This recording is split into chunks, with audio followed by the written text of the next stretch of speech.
Hi, my name is Levin Akhkashian, and this is my informative speech.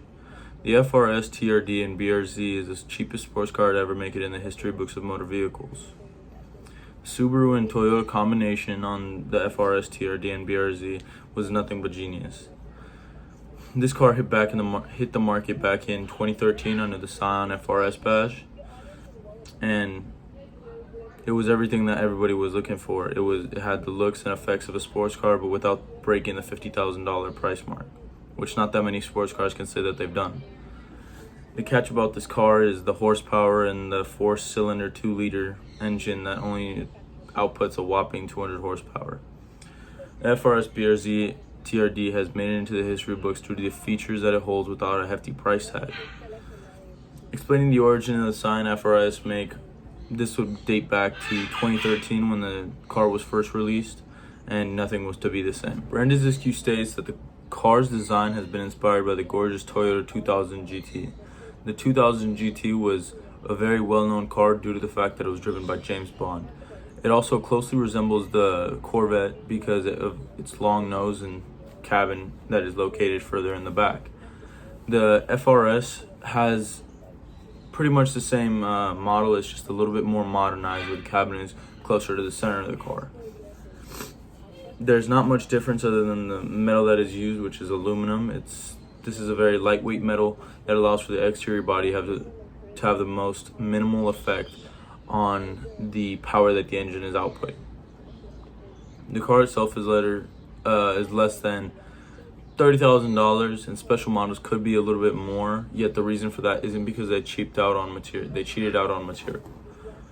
They do have some weird features, such as Melanie May states that they use the same tires on Priuses and that they do on the FRS.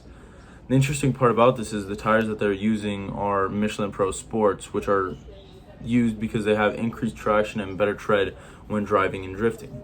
There's not too much difference between the tires on the Prius and on the FRS, other than the rims and the quality of them. Also, the Brembo brakes, which causes for better and more quick abilities to stop when driving, and most of the time for the Scion FRS, it's used to be drifting. The FRS and BRZ are pretty much the same car, and they entered the market at the same time. The reason for the similarities in the car is because Subaru was the other half of this historic make with Scion in the first place. Ugrov states that back in 2017, Subaru had made a decision to increase the horsepower by 5 and add also 5 pounds of torque, increasing the horsepower from 200 to 205. To most people, this might seem like the most ineffective change that they've made, yet in a car that is this light, it is quite the effect and has quite the effect and quite a difference in feel when driving the car. During my further research, the Subaru BRZ is quite a different car that Subaru has created because it is a rear-wheel drive rather than the normal all-wheel drive that Subaru is accustomed to, according to the newswheel. This change has quite a big difference on the car because the all-wheel drive has a motor on all 4 wheels rather than just 2. But the reason for this is Subaru really wanted to make the car do what it wants to do most, which is drift and take turns with authority and utmost effectiveness. So that's why they made the change. Toyota's acronym TRD stands for Toyota Racing Development, which is quite interesting since it was one of the first sports cars to make it into the Toyota Racing Development, since they focused on trucks in the past. When reading through Car Driver's article, one of the most interesting things that I fell upon was that they only created this car in 6-speed manual transmission. This transition to make it only 6-speed manual transmission put a smile on a lot of racing and car enthusiasts' faces, because all professional races are done in manual transmission.